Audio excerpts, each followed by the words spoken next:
to the Buy Box Bandits podcast.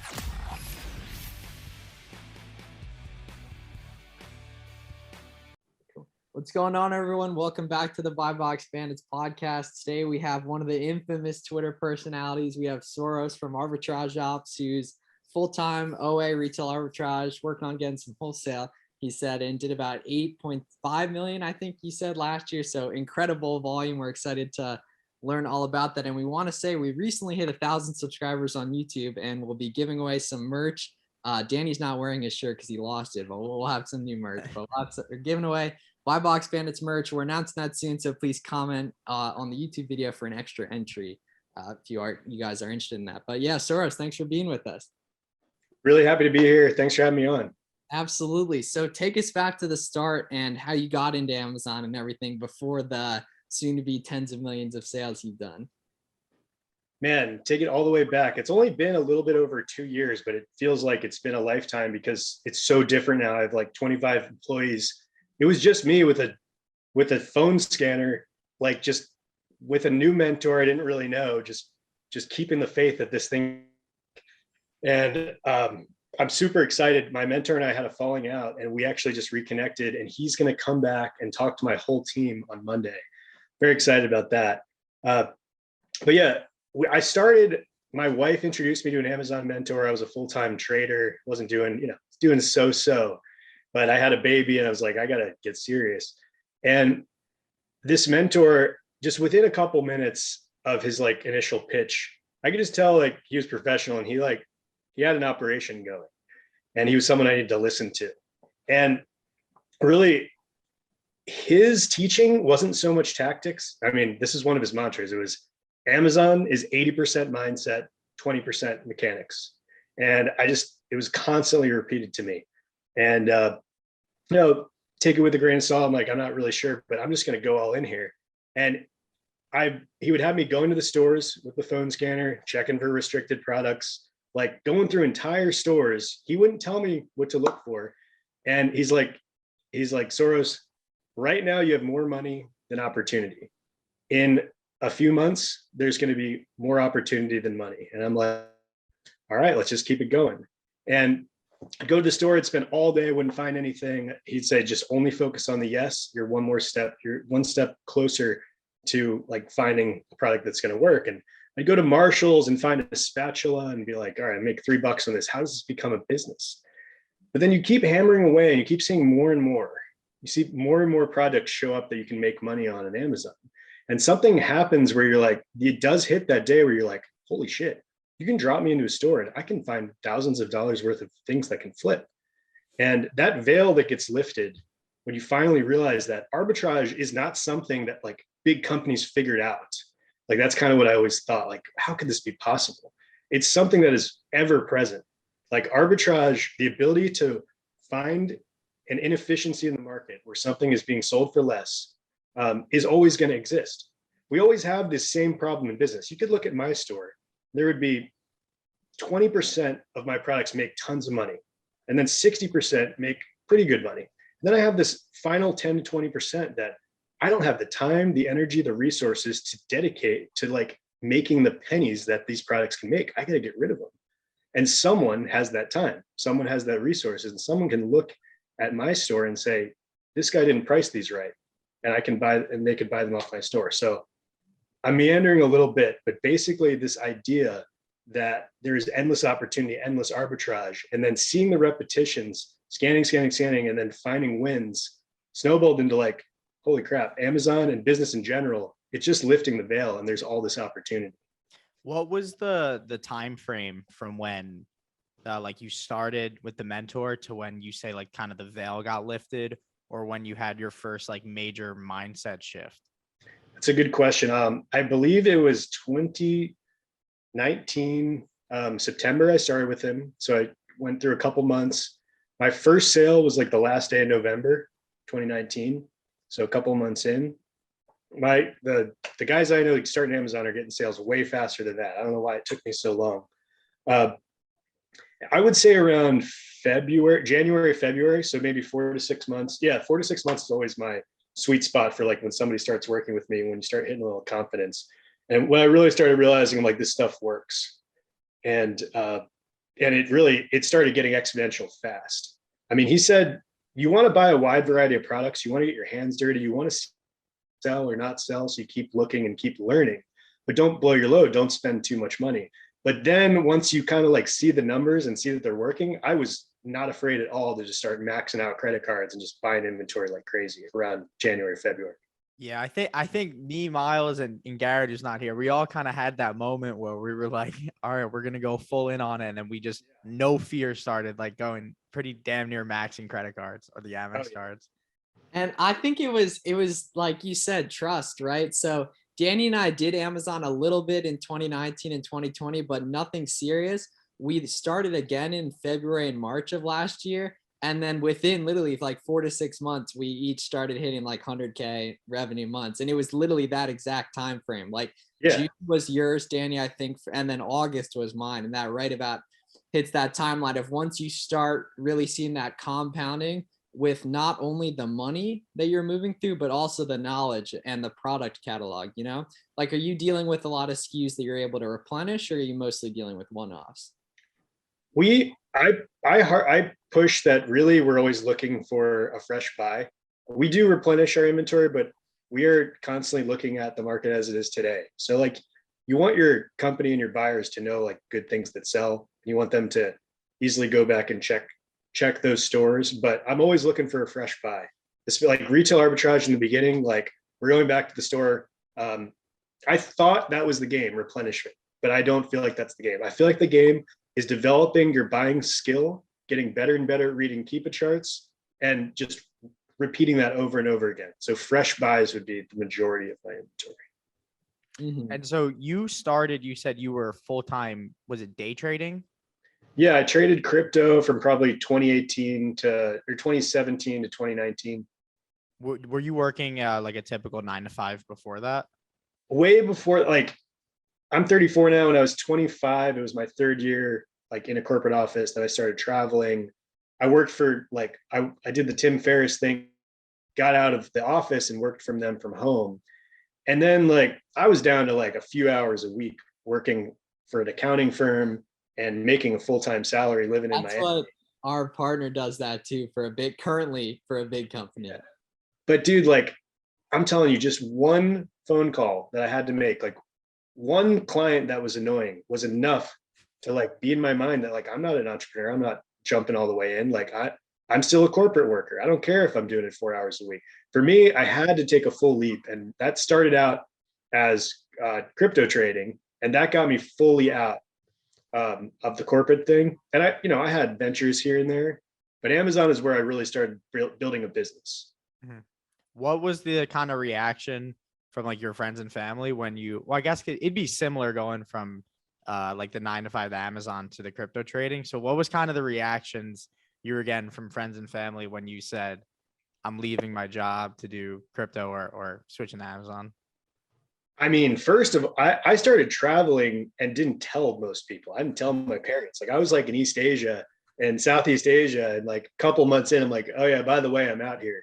So it was a massive shock, but I was so proud of it. Like that was really a huge thing for me. I remember reading Tim Ferriss when I was in college, and I just didn't know how to put it together.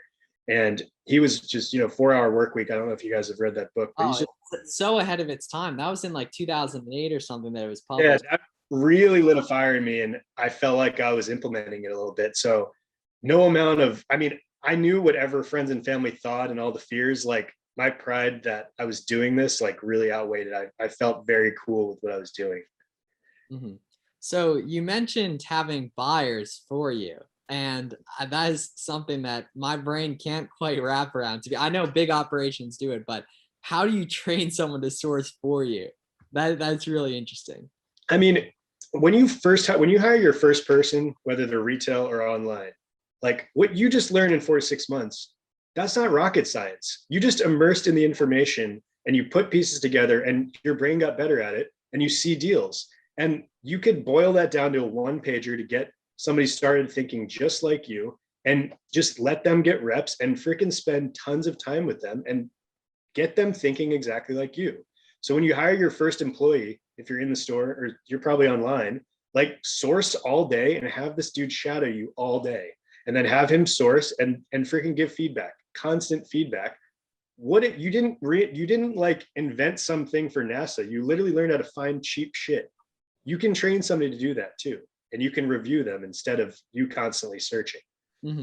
Some buyers are better than others. Some people, I would say my company does a really good job of being above average at Amazon, and the goal is to keep them above average and growing. The issue I see with some sellers that hit the 8-figure mark is they're still the genius that is needed for their company to run. They're still the final buy. They're still like the only person that can really find the deal. You don't really want that if you're trying to scale to a huge company. You got to pass it on. How difficult was that when you first started? Because did you always have that mentality of just like doing the shadowing, or were you hesitant at first? How hard was it for you to delegate the buying process and put that trust into someone else's hands? So it happened. It's very natural for me. It's very unnatural for other people, but there was plenty of friction when I started. And honestly, how it started was first, I got addicted to high value time. So one thing I noticed a few months into doing Amazon is I would get to the store and I was already confused and angry when the day started, because I was helping my wife with the kid. I was helping her get out the door. Like, it was a mess, and my mindset was all off getting to the store. So my biggest move I've ever made in my business is hiring a nanny to help with the baby and make breakfast. Like literally, so I got out the door and suddenly I won back all this high value time. So I went through probably spending 8 hours a week of high value time to 40. That was the biggest value win I've ever made. So that kind of just sat in my head, and like, so then now I'm buying on my own. I'm out there. And then the next biggest win was a prep center. So a prep center, I'm spending all this time prepping. That's low value activity. That is that's $10 an hour activity. I was kept telling myself before I was making any money, I make $400 an hour shopping when I'm out sourcing, when I'm developing my buying edge. Just kept telling myself that. And so free up my time, get a prep center. The next step is I added a VA, and he was just helping me win back some time. 1 hour a day of like prepping a spreadsheet for my prep center. So those were the first big wins. So it kind of developed. Well, then I just started having them shadow me on sourcing, and buying and sourcing is the last thing you should hire. It's because the highest ROI by far. That's your high value. Like you should be doing that. You should be building that as long as you can. But once you get pretty good at it, bring somebody on and you realize you can create another person that works like that. And my guy got better than me at it, straight up. Like, he was better at sourcing than me after a few months. It just clicked with him. So that addiction to like freeing up crappy time, and a little bit of, used to be called laziness. People think, have always told me I'm lazy. I've always kind of like felt bad about it. Like, no, I don't want to go wash dishes. Like, I don't want to be someone that freaking washes dishes at night. That is a low value activity. If you can do it in a meditative way, that's great. But I want that shit hired out.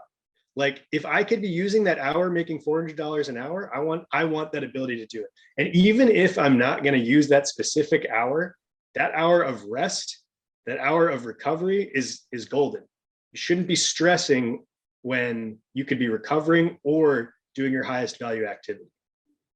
Gotcha. A lot of tweets right there. A lot of tweets were just spoken right there.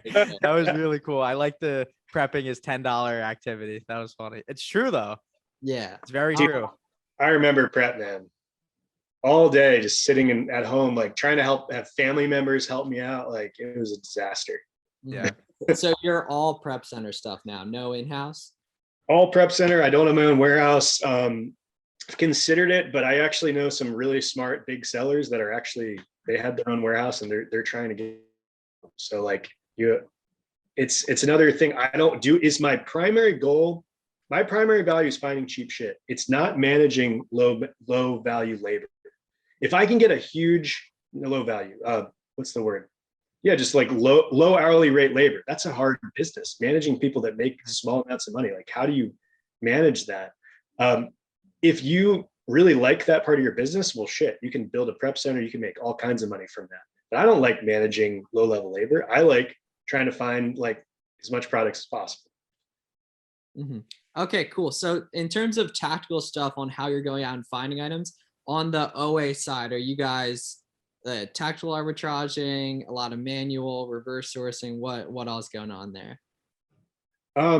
We don't really use tactical arbitrage. I'm not against it, but it's like any tool, you have to be good at it. You're against other tactical arbitrage sharks. Exactly. So good at it if you're going to use it. I train manual, man. Like we really just train people to use intuition. You go to sites, you wait for coupons to come into your email. If you get really good coupons, you spend more time on those sites. And don't just click one product by one product. Use a little intuition. Does this product just right off the bat seem like it could be a good deal? Click in. You really want your team to develop that like spider sense of something that's good. You don't want them following like a conveyor belt, just click one after another. But that's what we do. It's the edge in Amazon. I literally am a completely open book because my edge is currently, I'm a lot bigger than other people. I can accept a lower margin. I can buy very small quantities of things because I have buyers, I have reviewers, I have checkout people. I'm an open book. The edge in Amazon is getting really good at buying, getting really good at reading Keepa, getting really good at maybe some things that don't show up on the chart that this is going to be a good buy because of the seasonality or the brand or something. That edge is all you're going to need. There's a lot of people coming in here doing elementary buying. You would not believe how many people don't know what Keepa is. And sorry for the viewers, that is basically price charts and sales rank charts. We hope they know what it is. This might be their first. Yeah, we talk about how important Keepa is all the time. Yeah. And it's severely undervalued too. Yeah. Yeah.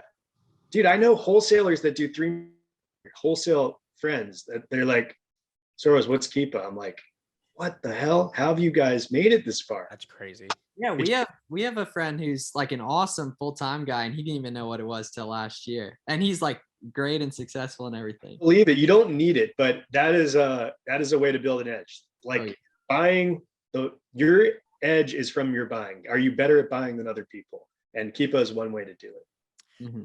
Do you offer any incentives to your buyers, or do you just pay them hourly or salary? So I pay my employees probably 3 to 10 times more than other people. People think I'm crazy. I might be a little crazy, but like I love, like that's become a huge, I've loved that part of my job. Every month, in inventory lab, I run I tag every buy by an employee. And I put in the supplier code in inventory lab. So I can run every month supplier profitability and I can see who made me the most money. And I give bonuses based off of who's killing it.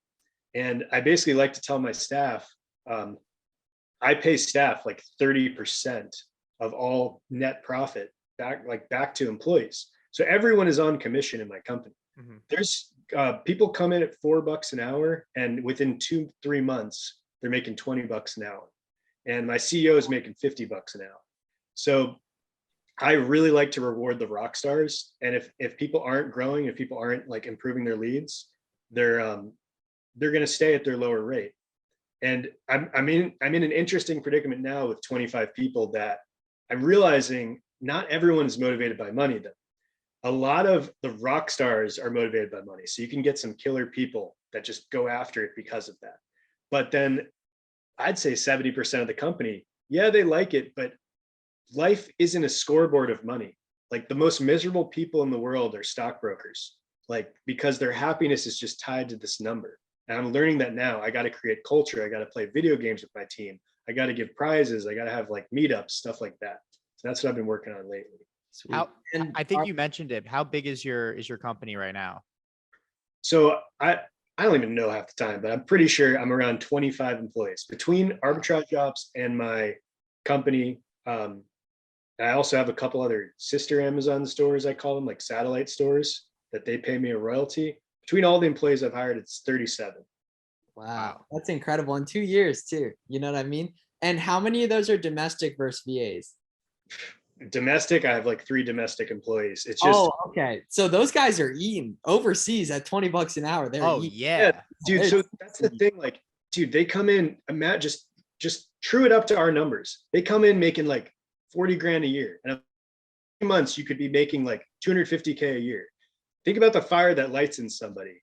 It's so hard to get an American employee on the same motivation level. Like, how do I get an American excited about this? Besides, I have to say, look, you can work for me, get really good, and then eventually open up your own shop. Mhm. Do you have any tips for anyone who's looking to hire VAs or what to look for in them? Yeah, for sure. I use Upwork. First of all, you always want them on your schedule. Don't do the whole like they work at night and you check in after. You want them on your schedule so you can have direct feedback. On Upwork, you want to pump up your company, get good people looking at it. I like to look for accountants, engineers, project managers, problem solving type people. You want to have screening questions. So you can invite a lot of people to your job posting. Invite 100 people. You got to have a good statistical sample and put out screening questions like, why are you interested in this job? What are you good at? What are you bad at professionally? What are your career goals? Something that they can fill in and like actually show that they're interested. So you cast a wide net, get those people in and do some interviews, and you should be good to go. And I don't hire on Upwork for Amazon skill. I hire smart people and teach them from the ground up. That's one way to do it. There's also agencies. We actually at Arbitrage Ops, we have a deal with Fast Track FBA where we provide VAs and they come literally trained. They come recruited. They have to pass a test. They come trained. They're not going to come and just revamp your business. The biggest mistake people make is hire a VA and just like let them source, and you think that's going to build your business. You have to teach your VA what you learned. I don't care how well they came. I don't care how well trained they are. They need to learn your skill. Your job is to get your edge good and then teach your VAs your edge. Mm-hmm. And so in terms of the workflow, are the VAs able to check out on most websites overseas, or are they VPNing, or how does that work? 'Cause that's something I've always wondered with people who leverage VAs. Okay. So this is a piece of alpha. And again, I'm an open book. Let's just do it. You've given a lot out. So this is another piece of alpha. Dude, I don't care anymore, man. My business is rolling and I've always had this abundant mindset. And I feel weird when I protect. It just doesn't feel right. I'm protecting my stores. That's enough. I'm not going to tell you all the stores I'm buying from. But okay, this took me months to figure out when I started OA. Like, and this is a totally non-technical solution to the problem. People are probably going to laugh at me for this, but what I do, because I was using VPNs, virtual desktops, I could never really trust if my guy was using it or not. He's like, yeah, I was on the VPN. I'm like, were you? VPNs can throw off fraud checks on sites, in my opinion. So what I do is I have them use TeamViewer or AnyDesk, which are free softwares. They TeamViewer into my laptops, and then they do checkouts from my laptop. So I am 100% sure they're using my IP from my location. They act like a normal person when you're buying. Stores don't care about bulk buying as much as they care about fraud. They don't want to see like overseas sites. They want you to be a normal person. Use a regular login, use the same credit card, get your billing and shipping matching. That's number one. After that, there's more tactics to like buying online is an art.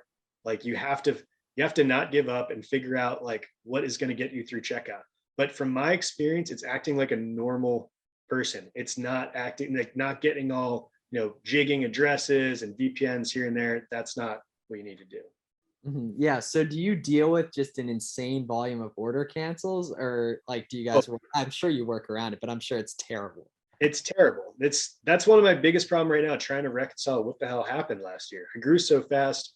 We weren't reconciling that fast. And like so many cancellations, different sites treat cancellations differently than others. So many pending orders. Like there's a lot just around that I got to figure out where everything is. And that's an interesting thing about running a business of this scale and inventory flying all over the place. Mm-hmm. And so as you keep growing, you said, I think prior to our call, you said a little bit of wholesale. Are you like, do you really see OA being what can get you to multiple 8 figures, or is wholesale going to be a big part of that? Well, it all works. Like, honestly, my retail arbitrage has the highest ROI. I'm having a harder time managing those people, but I love my retail arbitrage for the ROI. Online is probably the lowest ROI, but I like the flexibility. If one store doesn't work, you move to the other store. Wholesale there's a lot of different ways to look at wholesale. Straight wholesale, like I have friends that They literally have a storefront so that they can attract like a brand like Oakley to sell them. Well, that takes a lot of relationship building. Oakley will cut you in a heartbeat. You have to sell at their map minimally accepted price. You have to sell their new stuff that you have no history on. There's a lot of things that go into wholesale that aren't that attractive. There's also like wholesale arbitrage, essentially. There's these like distributors that will buy closeouts, and they'll give you like all types of brands to buy from them. So there's a lot of things in wholesale, a lot of ways in wholesale that you can make money. Now I like to do all three, like a three-pronged approach, and whichever one's got the opportunity at the time, like go after it. How are you managing the RA side of it? Or you're not doing any RA yourself, or is it you're hired that out? No, dude, no way. I don't know how to buy anymore, man. I don't think my Keepa logins even work. No, I have to get back in because I got to review my reviewers. But in retail arbitrage, my first hire for retail, he's been around a year and a half. I've tasked him with big bonuses to hire and train 2 new people and review their buys. So the same operation is running. He's hired 2 people from like Indeed.com, and yeah, we're just hitting the stores and dropping off at our local center. And then it's not online. You can review before you buy. That's an advantage of online. Retail, you got to trust your buyers to make a good decision. And then you can give them like weekly reviews, go through everything they bought and be like, you know, why the hell did you buy a 2 million sales rank? Or like, you did great here, buy more of this, that kind of thing. Gotcha. When they're in store, are they just straight Keepa, or do you have any other software you use in store? In store, honestly, retail arb is more of a speed game. Like, can you just like, I'd say retail arb, the way to go is you find your store and you find your rack and your strategy that's working really well. Make sure that works really well. So then you put somebody in there and they can't make that many mistakes. It's really hard to check Keepa every single product if you're like going fast at the store. So they do check Keepa. They should be checking Keepa, but it's not like you have to check every single product. You kind of got to make a good call about it. And one thing about retail also is there's not usually like tons of quantity. So you don't usually get that in trouble with like buying too much of something. Just, you know, clean the 10 shoes out and move on to the next one. Right. Gotcha. All right. One thing I'm very excited to hear. What's like the biggest lick you've ever hit? It could be one retail arbitrage store, obviously not specific product, but just in framework, or the biggest volume, best ROI you've ever seen. Tell us about some of the good ones. Honestly, man, we buy, I hate to not have a great answer here. We buy so wide, not deep is like something you should always follow, especially when you're starting. Buy a wide variety. You get rewarded for having a wide array of inventory rather than like doubling down, tripling down on one. We don't buy a big stockpile of anything. I would just say, I mean, there's some outlet stores that just continue to pay. I mean, I don't know, man. It's not my thing. I have like, you know, we bought an $80 pair of, I mean, we've been buying Yeezys for like $250 and selling them for $700 lately on Amazon. And all the sneakerheads think, they're like, no one buys Yeezys for $700. I'm like, you ever heard of Amazon Prime, dude? Like, yeah, sure. Literally people will pay extreme, like just for that safety that it's Prime, it's coming to your door in 2 days. Like they'll pay. Gotcha. And what are some of your favorite categories to go after?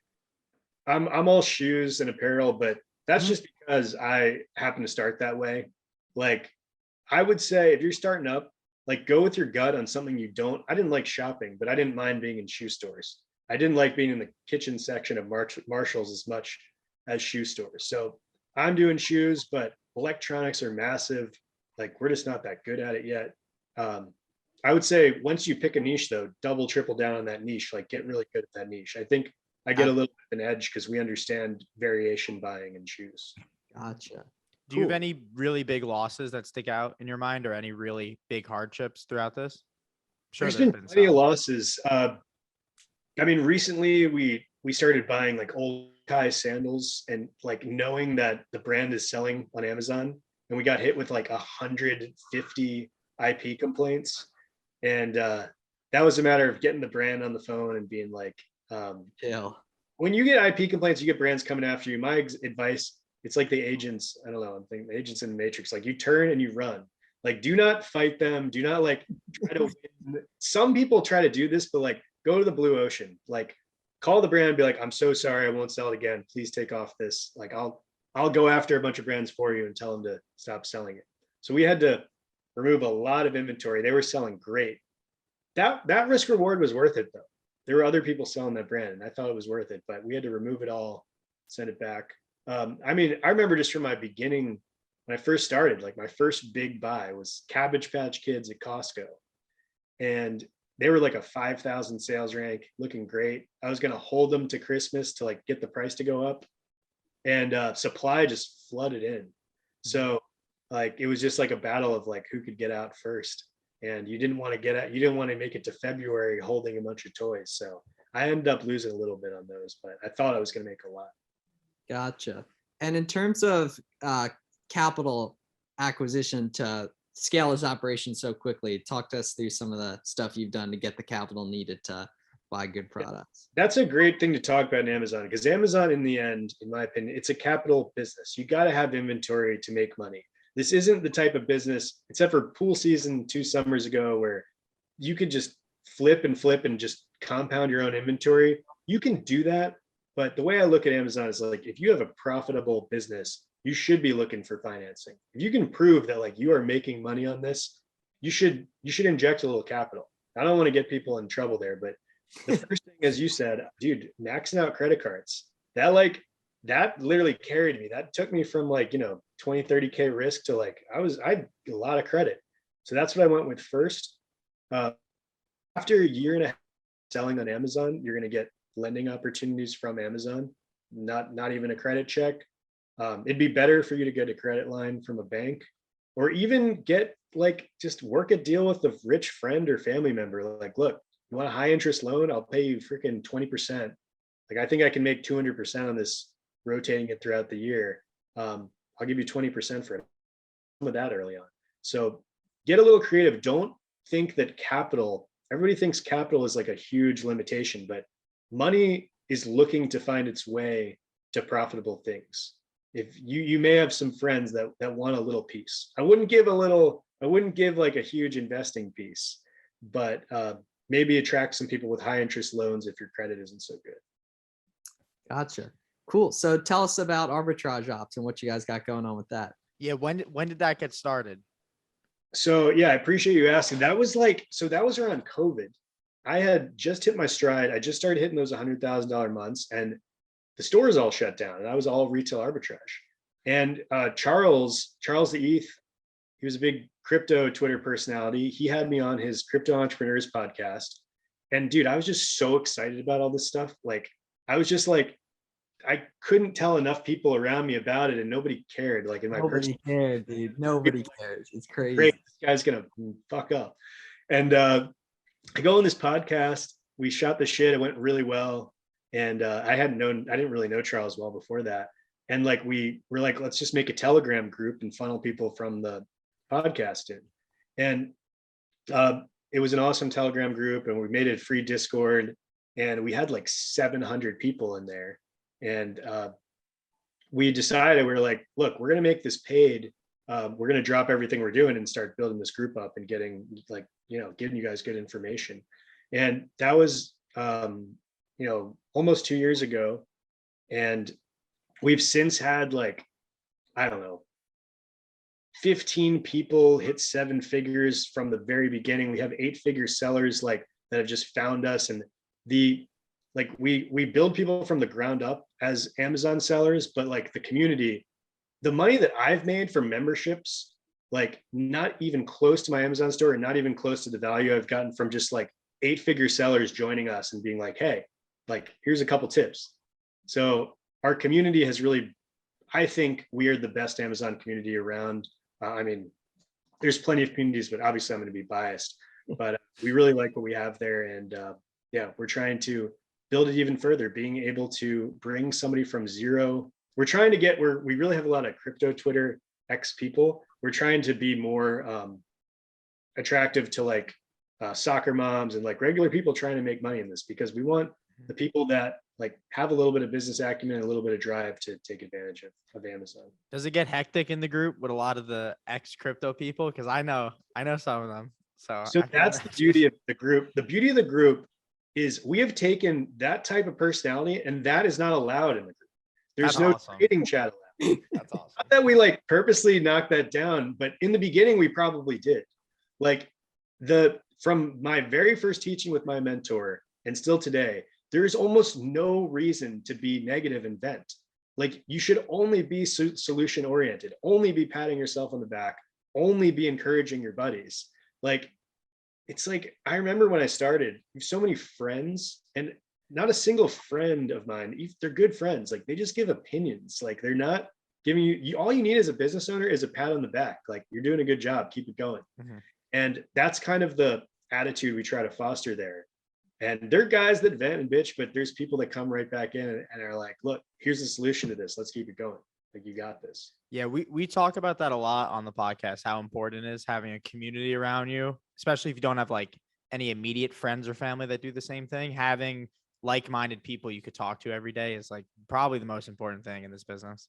For sure. 100%. Like for information, like we have infinite resources, and if you can grab them quicker, and yeah, just that encouragement. Like my biggest encouragement in the beginning was like my wife was just like, I'm like, dude, I need to be safe. I need to do some CPA work. She's like, no, this is like, you got this. And that's all I needed. I didn't need a friend to be like, well, maybe you'll fail if you go to this store. Like this isn't a good idea. You might get stuck on this inventory. I don't need those opinions. I just need some, like e-com is growing like crazy.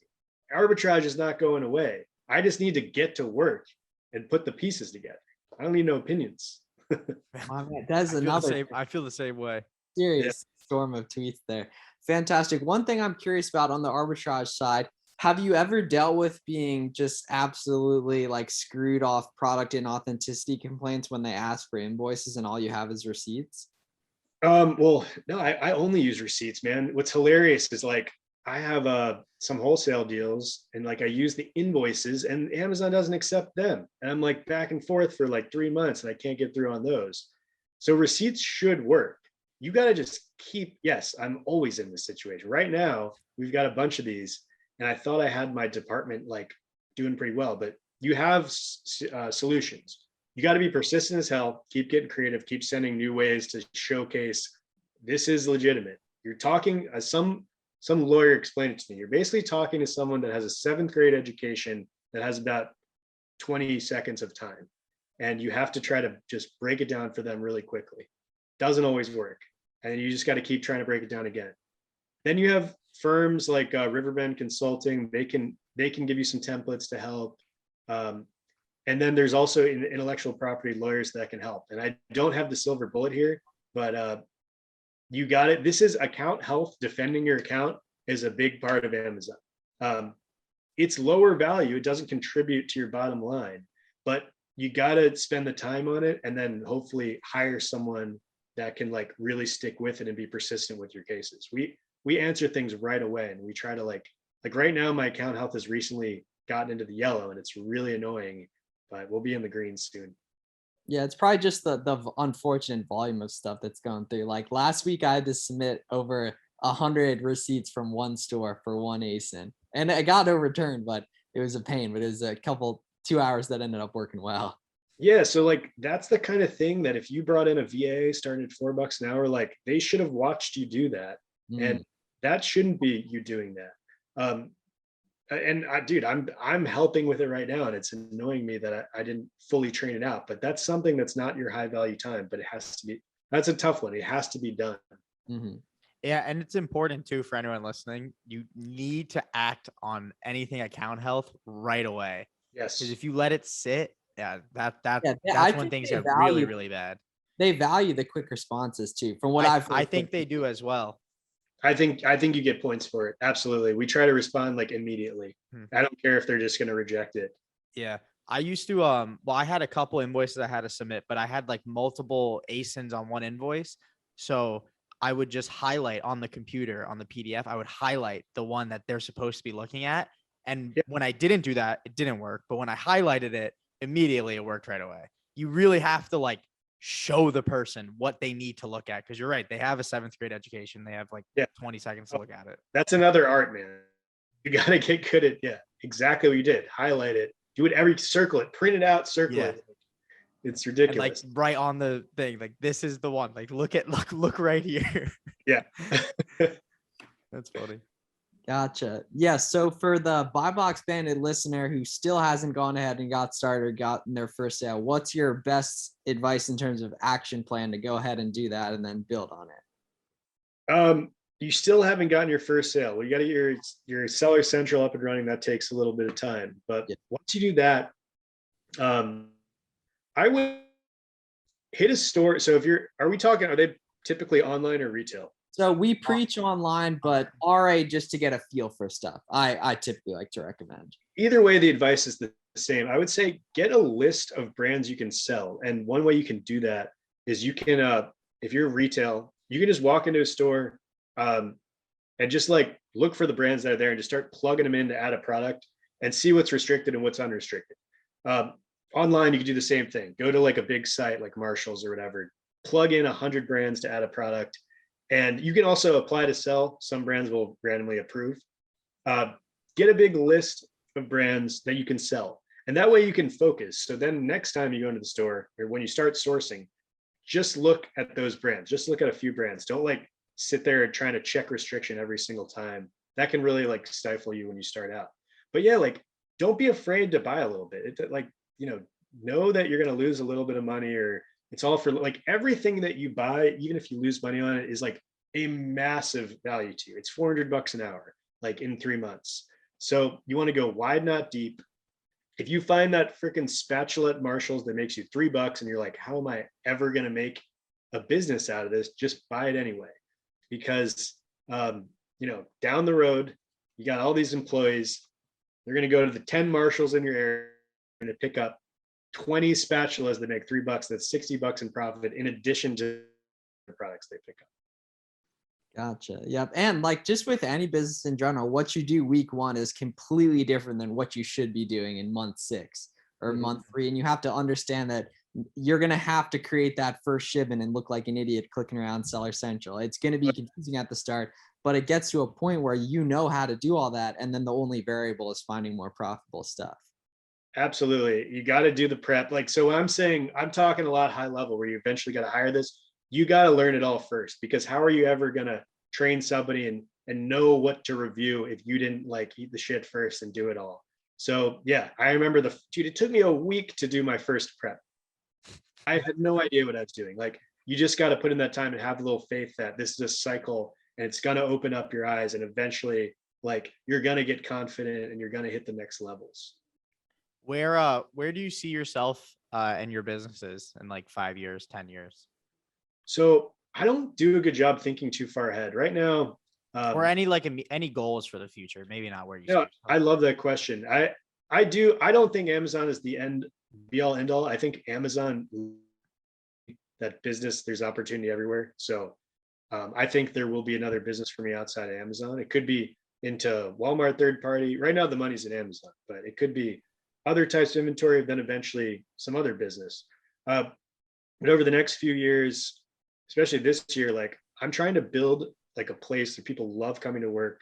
They have personal development, business development. I'm trying to like create charities. Like we have a lot of Filipinos like in the Philippines.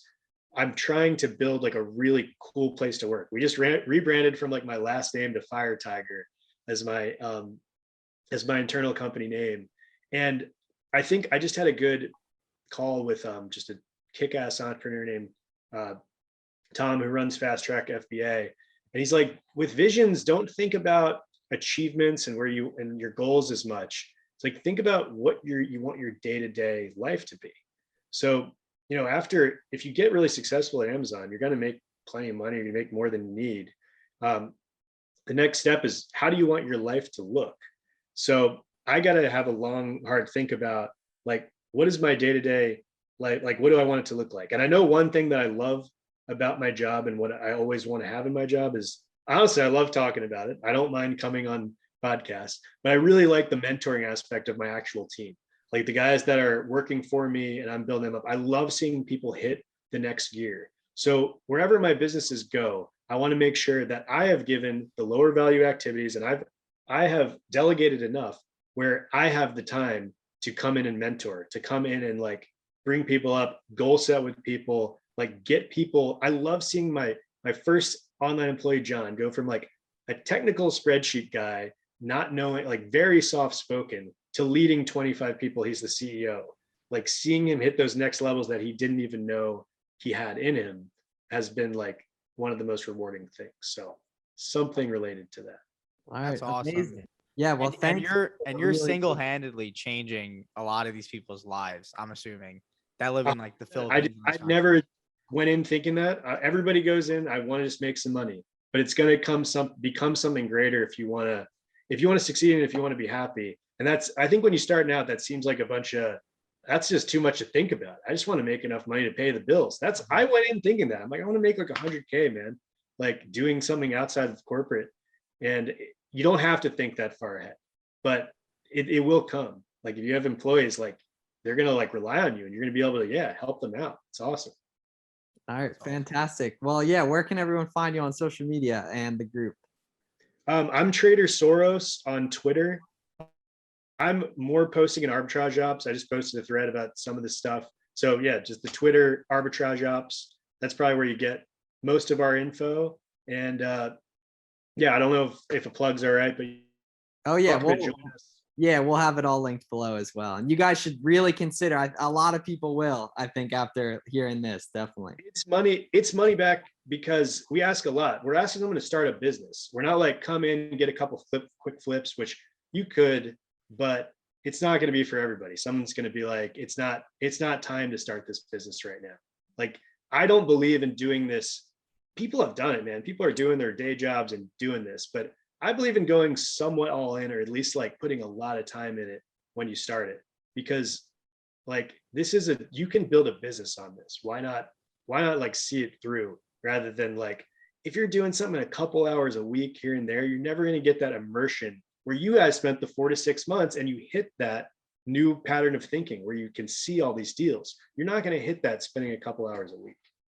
All right, fantastic. Well, you guys, everyone go check him out. And thanks a lot for a really, really good episode. We really appreciate it. Thank you. Thank you, man. Thanks, guys. Right. Yep. Everyone listening, thanks as well. We'll see you guys in the next one.